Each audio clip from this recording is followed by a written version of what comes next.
Hello, everyone. Today I have with me someone who's built a genuinely new way of thinking about brands.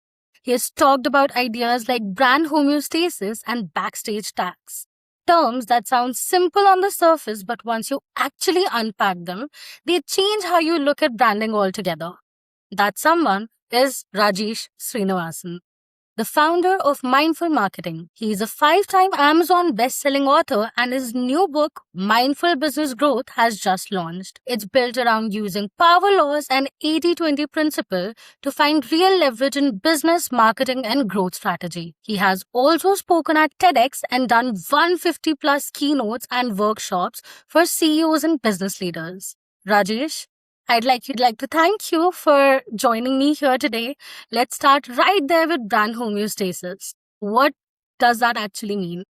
Yeah, first of all, thank you, Ishita, for having me in your show. I'm totally excited for this conversation. And I also truly appreciate the work you have done prior to the interview, understanding more about me.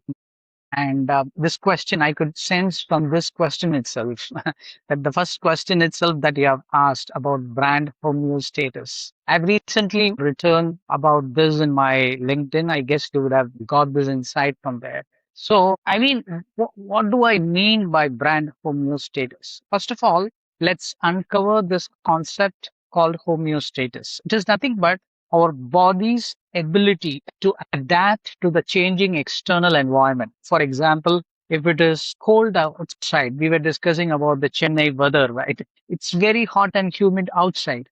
So now what my body is doing is it is inducing some kind of cold to accommodate itself in this weather condition.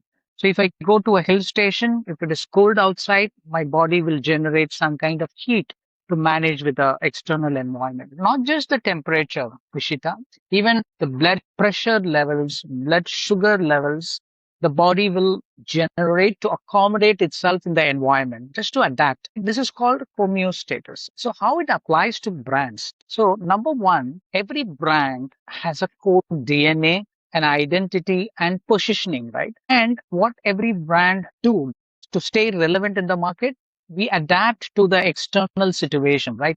Culture, customer trends, competitors' moves. So the two ends, right? One is our core DNA, positioning and identity, and how we adapt to the external world. So a good brand, I mean, if a brand has wonderful homeostasis, they have a strong DNA, culture, values, positioning, and at the same time, they adapt to the external world very elegantly. We could take Nike as an example. I mean, the brand has lost some kind of momentum in the last 4 5 years, but prior to that, it was a brand which had a strong core DNA, strong storytelling mindset, and it suited well with the external audience, who are nothing but passionate athletes and all those things. So they were in homeostasis. But what happened when they tried to adapt, change their internal identity to the external environment? I mean, when they were pressurized to do numbers, they adopted some kind of performance marketing mindset. They were trying to adapt themselves like a D2C brand. They did a lot of things in the last 4 5 years and lost the momentum. So then they realized all those things and then tried to reinvented the brand. So this is what I mean by brand homeostasis. But on the other hand, if you have a strong DNA, identity, and positioning, at the same time, if your brand doesn't adapt or fail to adapt to the external world, you become so rigid, right? You lose relevance. That is also possible. On the other hand, you don't have any DNA, identity, or positioning, but you're over trying to over adapt to the external world. You become like a chameleon, right? You change colors. Okay, let's say a new channel has been introduced, a new tech has been introduced. So a lot of changes are happening in the market. So you as a brand wants to adopt everything and run behind everything, and you lose your brand soul. That's what I would say. So these are some of the variables that you have. And what do I mean by brand homeostasis? So, very beautifully put. I was just thinking about what you're saying, and I thought these are, two ends of this one bridge that's there. What is the common ground? Like, there could be, overtly going into this adaptation phase, and there could be some brands that treat it like a very rigid thing. So, where is that middle ground according to you? How can brands still adapt but not lose their sense of being, that they have established along a period of time? So the answer is in your question itself. So you find a middle ground in between. I mean, you maintain your core DNA, your core values, your brand positioning. At the same time, adapt to the external world. That's the challenge for CEOs, entrepreneurs, and marketers. You don't lose your soul just to try to fit into your external tech or consumer trends. At the same time, if there is a trend that you believe that you need to leverage that fits your brand philosophy, you need to elegantly adapt. So this is the challenge, I would say. The answer was, you framed the question really well because the answer was there. You find a middle ground and you try to balance like a tightrope walker, right? When you walk on the tightrope, you need to elegantly balance between these two things. So the answer to this question is, you're a tightrope walker. You need to manage between these two ends of the spectrum. Absolutely makes sense. Absolutely. So I also come across a lot of brands that, treat this consistency as that same message that they're pushing everywhere. So where do you think there is that line that is just genuinely protecting their core identity and just becoming repetitive? Like, how can their personalization be more enhanced in that kind of manner? How do you think that can be done? Even the answer to this is again in this brand homeostasis idea that we discussed, right? Is consistency is very, very important. But at the same time, the brand idea or a story or a campaign, sometimes if we maintain consistency without adapting to the changing customer worldview or preferences, the campaign becomes a fatigue. We call it as campaign fatigue, right? So it becomes boring. So human minds generally need some kind of variable rewards. When we keep on seeing something for a long time, we get bored. That's why even if you notice frequent high spenders like Colgate or refresh the campaign, they maintain some core distinctive brand assets. They wouldn't change that. For example, Colgate wouldn't change that red color brand identity, but the external layers of the campaign, they keep on adapting. So that's what I mean. Retain your identity, your positioning and story. Even Nike is a good example. I mean, they adopt a storytelling device called Hero's Journey, right? Every Nike ad, if you notice, there will be a hero like person. First, he will struggle on something, then he will wake up, and then he emerges victoriously. But see that same adaptation done in different formats, in tennis, in athletes, sports. So in different formats, but the underlying core storytelling arc is same, hero's journey. So that's how you elegantly maintain the consistency. At the same time, don't lose relevance. Another example is Fevicol, right? How cleverly they use the metaphor of bonding, and every ad that you see doesn't talk about the functional benefit of the product. It talks about bonding, the metaphor. So the metaphor is consistent, but the campaign keeps changing, the ad keeps changing. So that's how you elegantly manage between consistency, at the same time adapt to the market, not get bored or become irrelevant. Makes sense.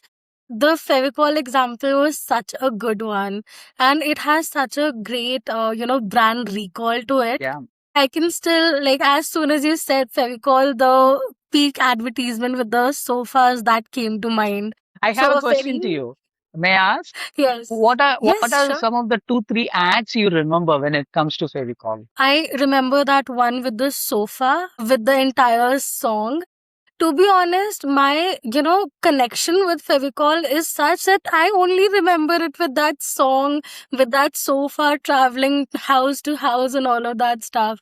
So that is the only one that I remember. But as soon as I hear Fevicol, even in the context of daily household usage, that ad still starts running into my brain. Okay. The reason why I asked is because some of the other Fevicol ads that you see, even recently I saw one ad became viral on LinkedIn.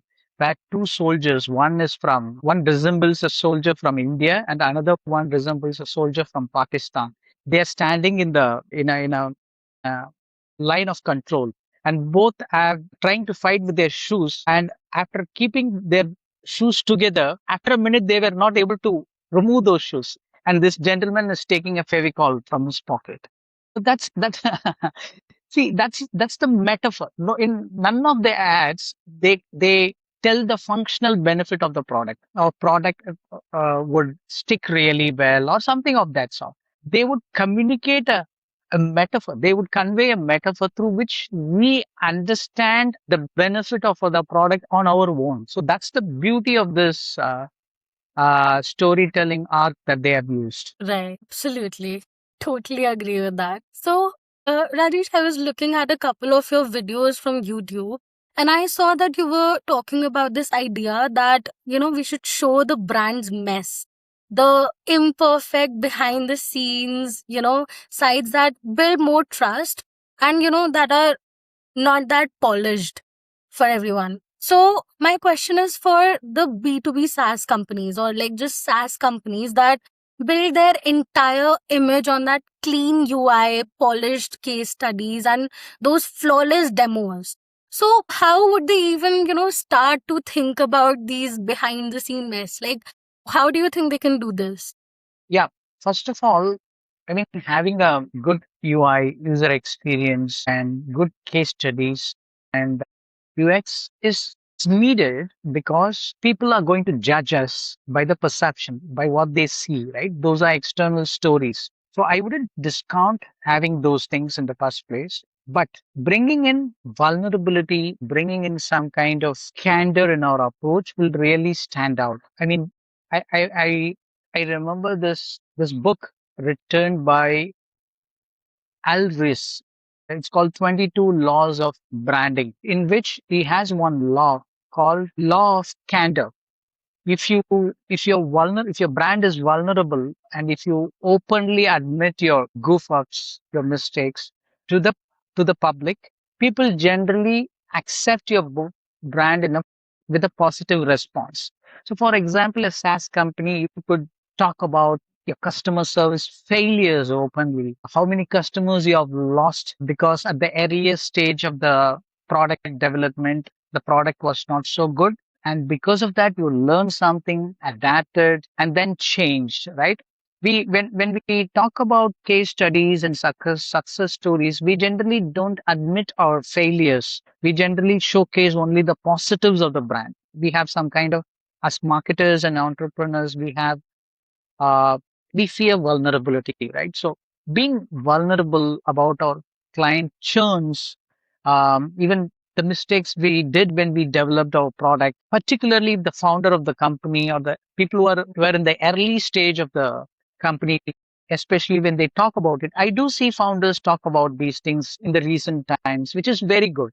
So that is what I would propose if you want to show the human side of the brand. And other thing that I would propose to show the human side of the brand is even if you automate everything, you somehow need to bring the human side of the brand. Maybe the founder talking about the brand in social media or some community events where you can engage with the brand. So on one side, everything we try to automate everything, and it creates a distance between the company and the customer, right? Automation is needed because if you're a SaaS company, a product led SaaS company, you cannot serve each and every customer. At the same time, your high value customers, or if you have a community for the high end customers, or even all the customers, it would really help to bring the human side of the brand. So that's what I would suggest. Number one, be vulnerable, apply the law of candor, openly talk about your product failures, customer service mishaps, and even we see product recalls, right, from big brands. Those are some of the good examples of staying vulnerable and show the messy side of your company. Yeah, that's about it. That's what I wanted to share. Makes sense. Absolutely. Like I was just thinking at this time where AI is, so prominent. I think you're absolutely right. Showing that vulnerability shows that the human is behind the work. So I think that might be even better. Yeah. See, that's another thing. You see, now we can write picture perfect content using AI. So people now, when we read something on social media, now we every one of us clearly know that it is written by AI. So the more human side we bring, even to the article that we write, if it has personality, right? Even if you, I mean, companies as tech companies, we tend to think that customers are too logical. We talk about functionality of the product and all those stuff. If we bring in the personality of the brand or personality of the founder or a culture, even in the content that we generate, it clearly stands out in the world of AI, where we see a very generic how-to content, right? It's just kind of commoditized. If you're a frequent reader of blogs, you can immediately sense what is written by a human, or even if you use AI, you can still add in 20, 30 percentage of the personality culture into it. I'm not saying I'm not totally against AI. Even when I write articles, I use AI, but I feed it. Most of the ideas are mine, right? My point of views, my observation, context, and everything. So I use AI just to structure it, just to do spell check, grammar check. Earlier, that used to take 2 or 3 times for me, 2 or 3 days for me to publish one long form article, 700, 800 word article. Today, since I have a lot of ideas, there's my own metaphors, my own view of seeing the world, I just use AI to produce content at a bigger scale in a shorter span of time without losing my soul. That's the key word. Without losing my personality. Right. So, like I think you've also written about this, how you feed your own frameworks and that context, like, almost like that it looks like a brief of a research analyst. So, can you like walk our audience through like how exactly that process of yours look like to get better output from your AI that, is just like you, just like how you would think it? Yeah. So before that, the context here is the AI is taking away most of the grunt work, right? I mean, the bottom end of the spectrum is almost taken over by the AI. Even big consulting companies, they have totally removed this analyst research.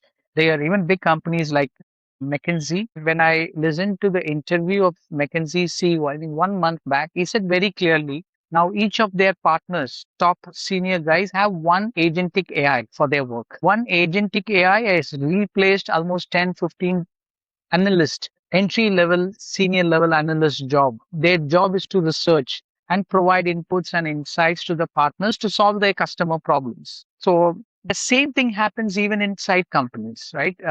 Lot of companies now everyday repetitive work like content writing, email marketing, blogging, or even doing campaigns on social media. Everything AI can do, even generating creatives. But how can a human, or how can a person can sustain a marketer, a marketing strategist, or a CMO, or a marketing person, right? I mean, that's where I think this would really help. You as a marketer, you have experience, you can think, you can sense the customer's needs. So these are some of the anomalies which AI cannot do, right? So on top of that, in my case, I read a lot of books. So even before AI, I have a habit of writing in my notebooks. I draw something, structure, or I structure the ideas. Like you see, brand homeostasis, you naturally picked up the two ends of the spectrum, right? Adaptation and then your code DNA. So there are two ends of the spectrum. Similar to that, I structure all my ideas like this. So this is um, the thinking layer when I use an AI. So I have my own mental models, my own point of views. When I do a consulting engagement or work with my clients, the inputs that I get from them, the data I get from them, then becomes the input layer for me, right? When I use AI, when I have these two things, my own thinking layer followed by the input layer, then I get a totally differentiated output from AI. Otherwise, if I just go and type something and ask very, very normal prompt, I will get a very normal, undifferentiated answer or even content or strategy, whatever could be. So that's what I mean when I have a when I use the word AI as a strategic thinking partner, and I even train companies, coach companies as to how to use AI as your strategic thinking partner, not just by asking very normal prompt, give me a content for tomorrow's LinkedIn post or something which is very superficial, right? And you bring in your own thinking, more context, more ideas, and you participate in the creation of the work. So AI is a super powerful tool. I love AI so much. I mean, when it came 3 4 years back, I hesitated to use it because I somehow thought it will take away the creativity of me and humans, other humans, right? So as I start learned how to do better prompting. See, one thing which I wanted to share is better prompting is an end goal, is an end product. Who can give a better prompt? The person who can think really well, who has a lot of experience, who's very observant about what's going on around him. He knows what his customer thinks, what are the needs of the customer. At the same time, he somehow has an idea about his company's business model, how things are. That person can create a better prompt. I mean, the way to be a differentiated person in the world of AI is we upgrade our thinking. We even use our AI to upgrade our thinking. If you do that, I mean, tools like cloud enables you to do wonders, right? You can create a skill, you can create a go-to-market skill on.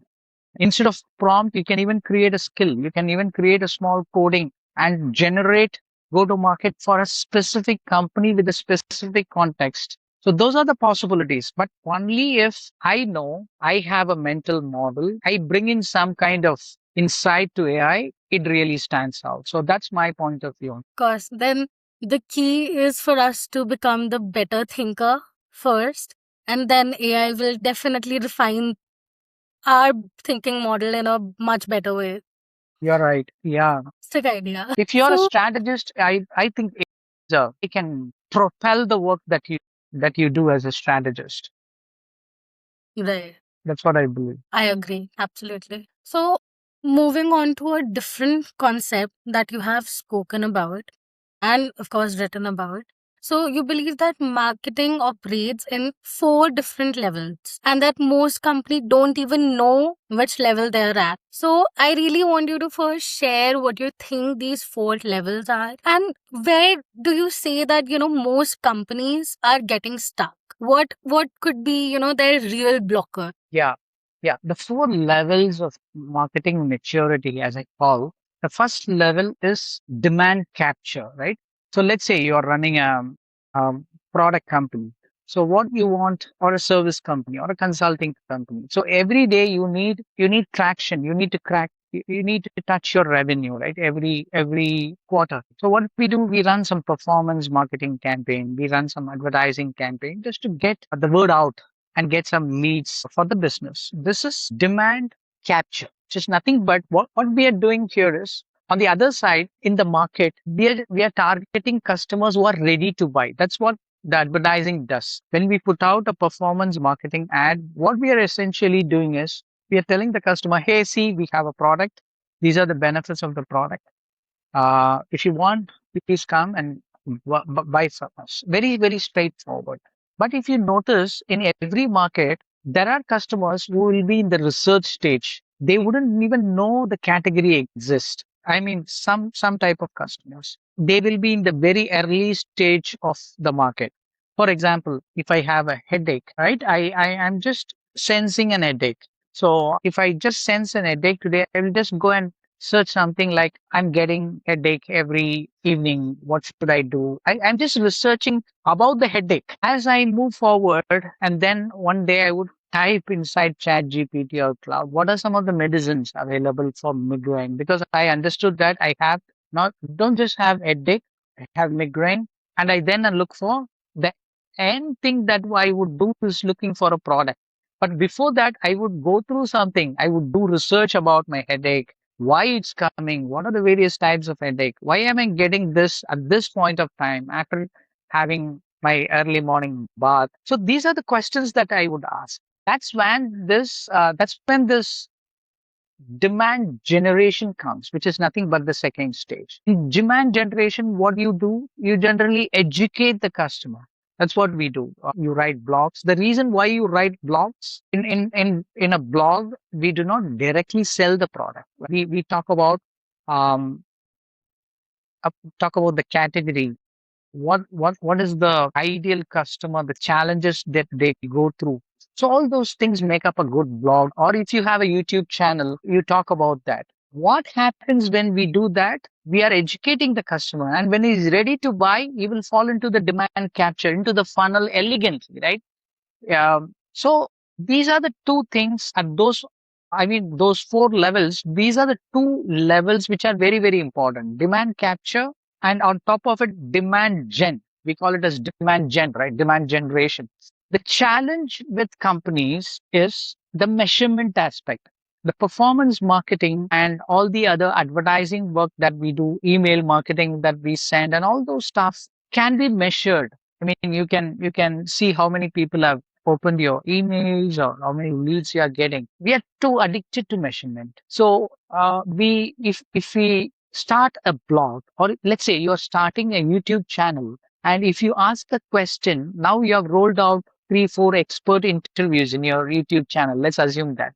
And it took 4 or 5 weeks for you to do that. And if you ask a question after a month, how many leads it has generated, you're gone, because you're asking the same question. When you do the performance marketing, you ask the same question. But when you do an educational blog or a YouTube channel where you generate demand, the question has to be entirely different, right? How many customers have I reached out to?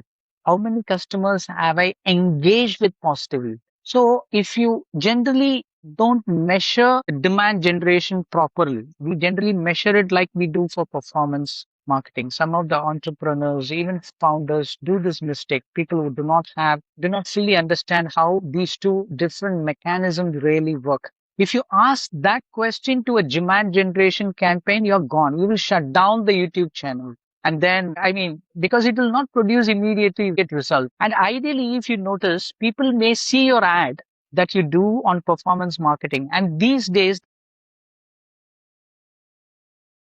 and type in something related to that, and they end up watching a YouTube video, and then they go to your website, and then they enroll and buy. The buying behavior is also so complex. So companies that I think the most effective marketing today is you club demand capture and demand generation elegantly based on the consumer's buying behavior, not the way we think customer wants to buy.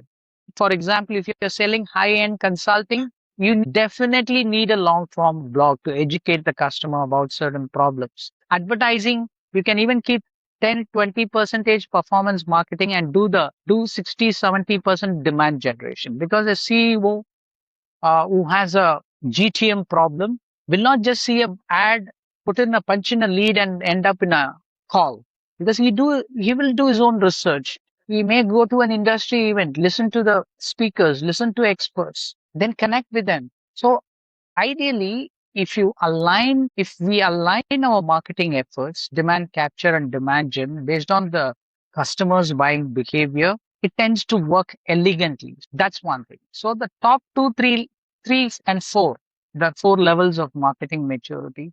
The next level is demand creation. You create new demand for your product based on various contexts, kind of a small level of innovation, which is totally different from the first two layers. I mean, demand capture and demand gen you do for business growth and revenue, and you do build brand building also there. But this one layer up, you see various use cases for your own product, right? So that's the third layer. And category creation is a fourth layer. As you know, it's totally an innovation. For example, HubSpot created a category, Salesforce created a category, Gong created a category.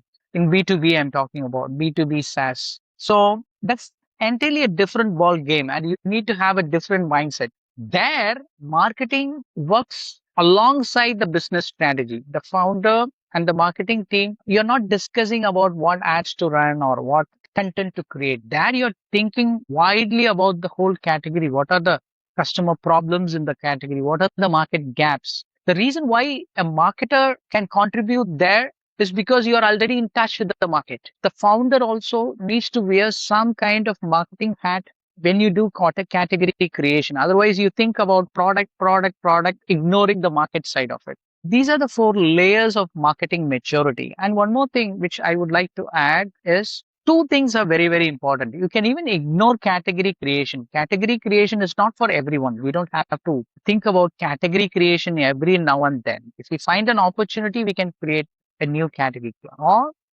if you if you have a proper mindset on demand capture and demand generation alone, business can grow effectively. The number one challenge which I see is most of the marketers and entrepreneurs get stuck in the performance marketing mindset. And today, running a meta ad, LinkedIn ad, or those are all I would crudely call it as those are commodities. Anyone with a low, even with a small amount of budget can initiate a campaign, run a campaign, do an email marketing campaign. Those are all baselines of marketing.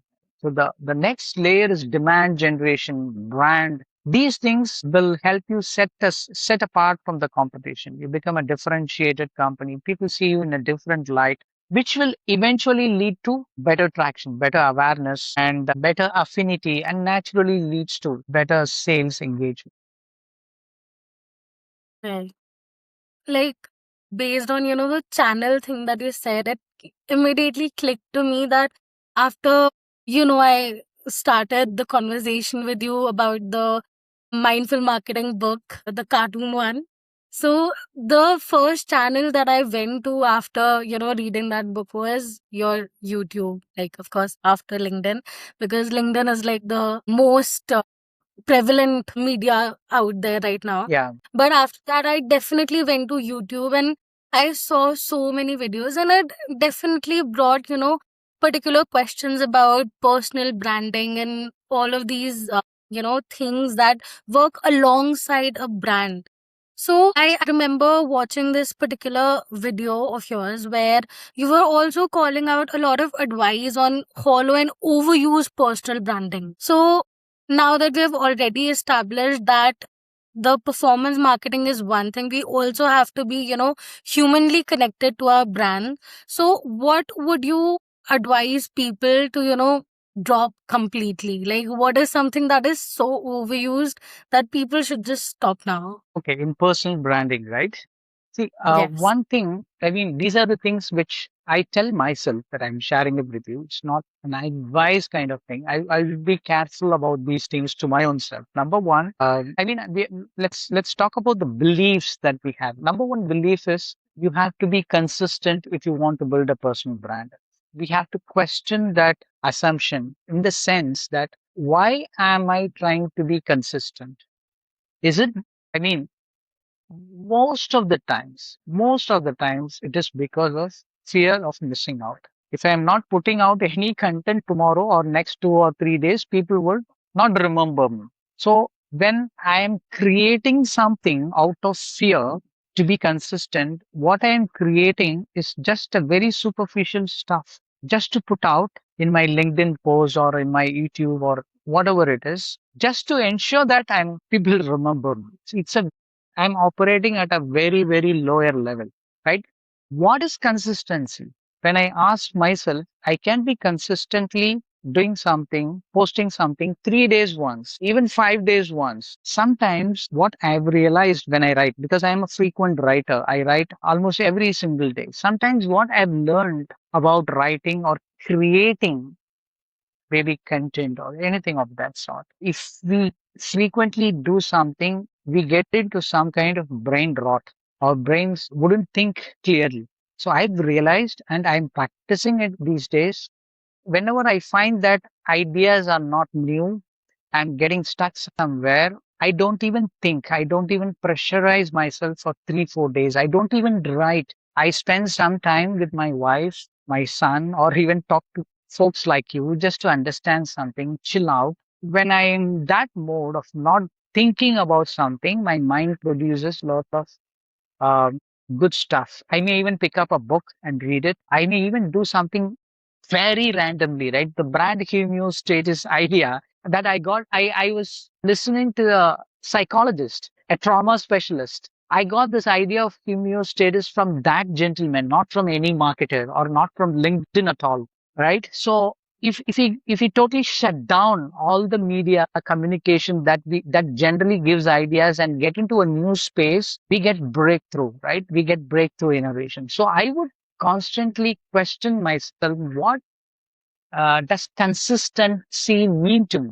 Am I creating out of true creation or some kind of insight, or I am just managing or trying to get some social validation? Unfortunately, social media has done to us is it it triggers our primitive uh, addiction to social validation. Even when we create something and post, if I don't get enough likes, shares, or comments, I become fearful. "Oh, I didn't get any likes, so I have I made something wrong?" And I scroll social media and I see other people's content. And then I think, okay, I need to do something like this. This gentleman has got 300 likes and shares. So what I do, I come back and create something exactly like that and post it. This is addiction to social validation. If I'm not conscious enough, I will fall prey to this addiction to social validation and create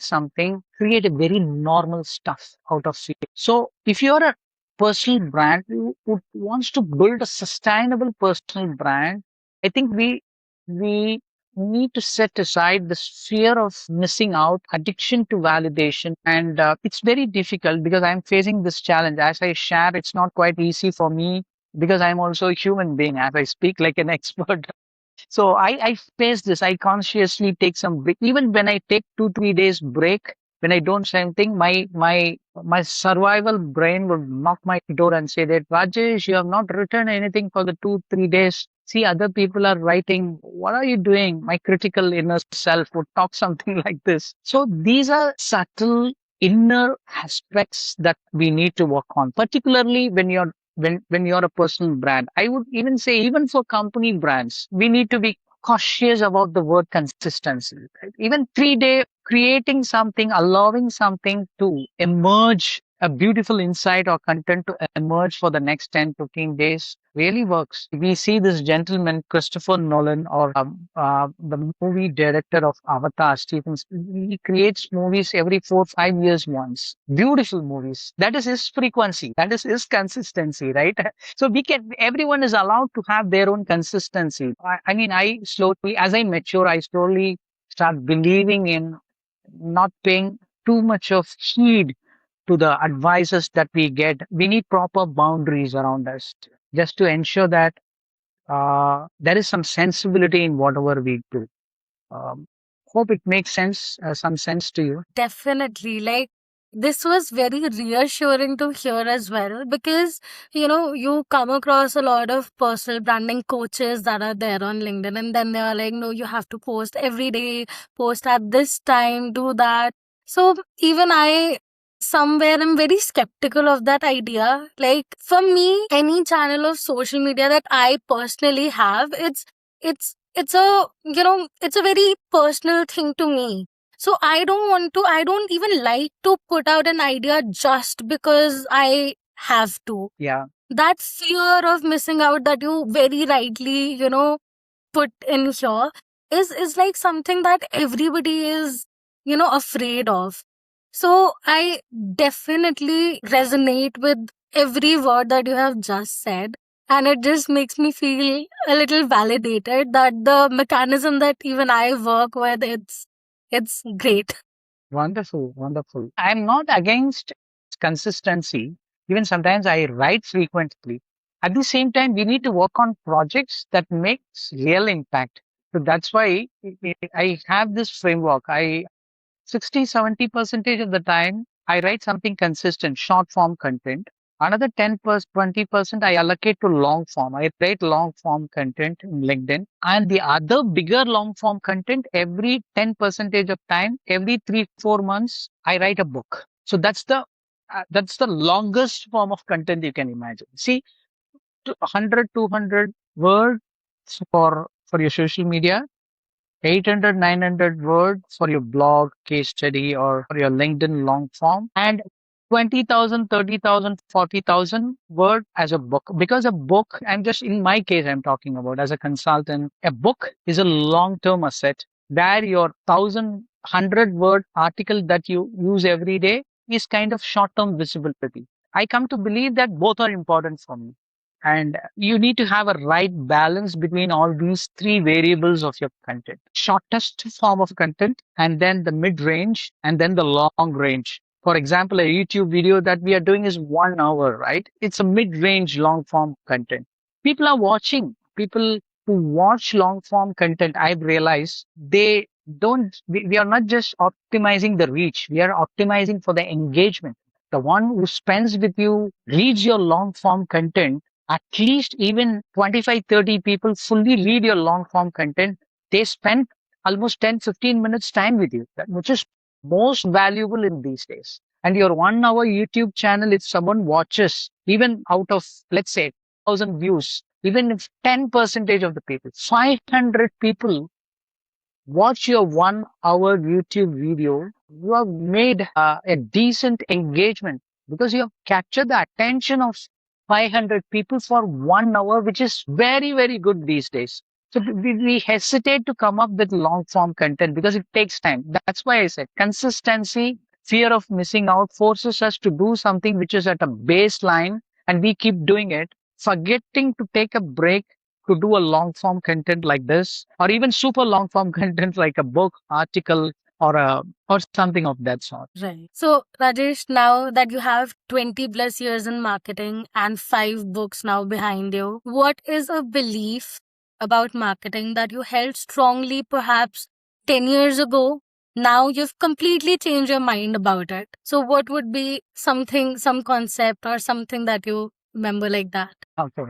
See, when I started my career, one thing which I remember is I was so tactical. I would focus excessively on campaigns, media, and all those stuff. I remember when I was working in a real estate firm, when my CEO asked me to launch a product, I would immediately ask, what is the budget? If he says we have 2 crore of budget, I would immediately sit and create a laundry list of media plan, print 50 lakhs, something of this size, television 60 lakhs. I would create that list and get into the action mode. Later stage, I've realized that I've even wrote about this. I need to start with strategy first before thinking about the tactics. Means who's my audience? Why do they buy from me? Which channels are they in? All those questions I somehow need to answer when I get into these tactics. So the first lesson for me is what I've learned is people, I myself had this mindset.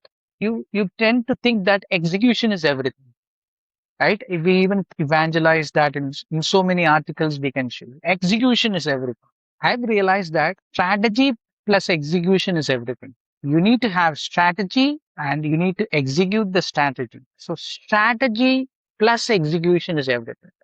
Or one, some people may believe this strategy is important, execution will fall in place, but both are important. Person who has a strategy and execute in alignment with the strategy is a powerful marketing strategist. The reason is when I try to execute, when I think about tactics, I bleed most of my resources. I'm not strategic in terms of who's my market, who's my competition, where are the gaps in the market, what is my competitive advantage, what is competitors' weakness.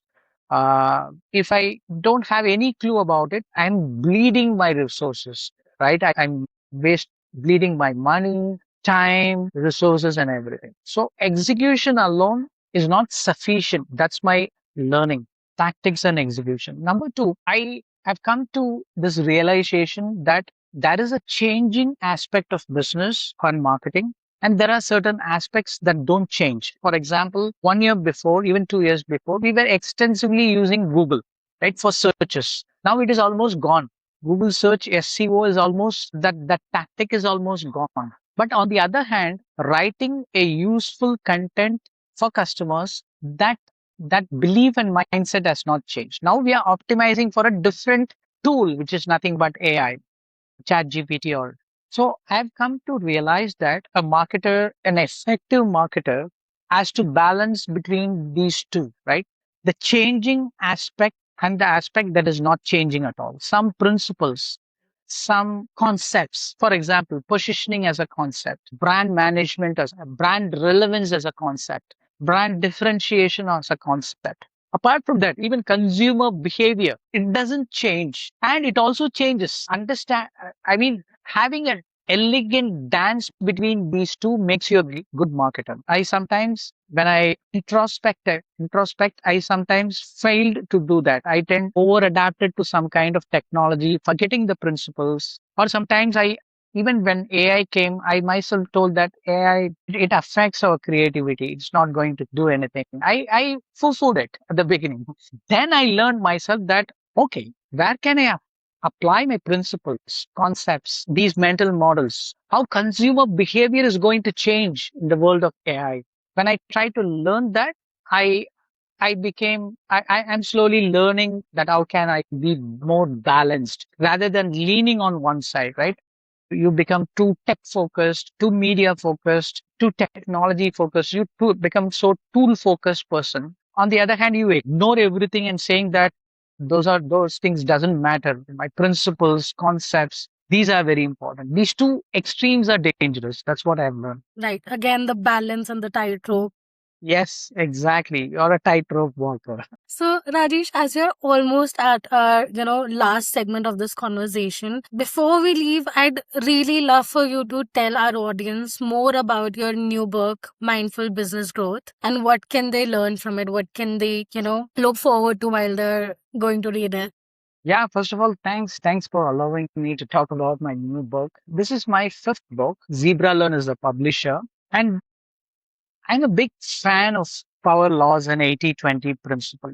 So basically, 80-20 principle is all about leverage. So you do something which is small, I mean, a less effort and get massive results. That's what even strategy is all about. When I said strategy execution, when you execute, we tend to assume that there are quite a lot of things we need to do.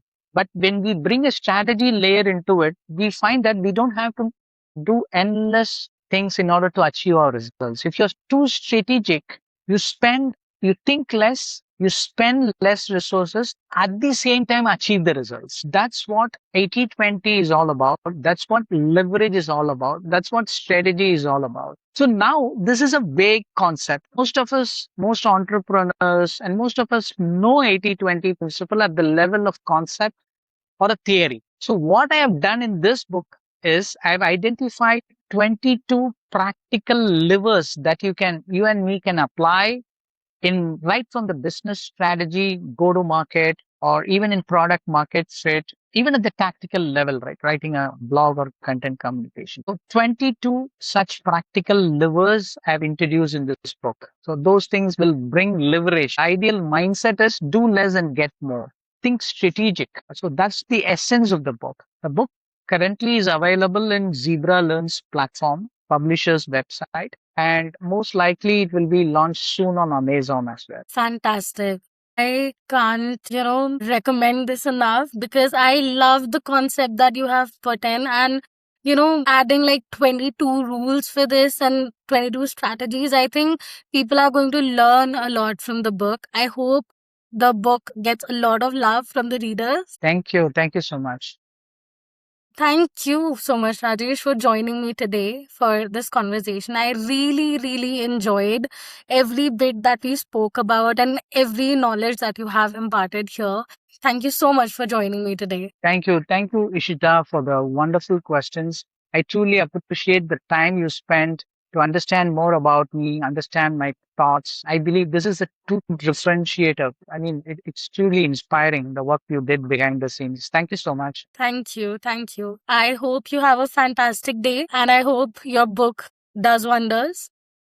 Thank you. Thank you so much, Thank you. Rajesh. See you. Bye bye. See you.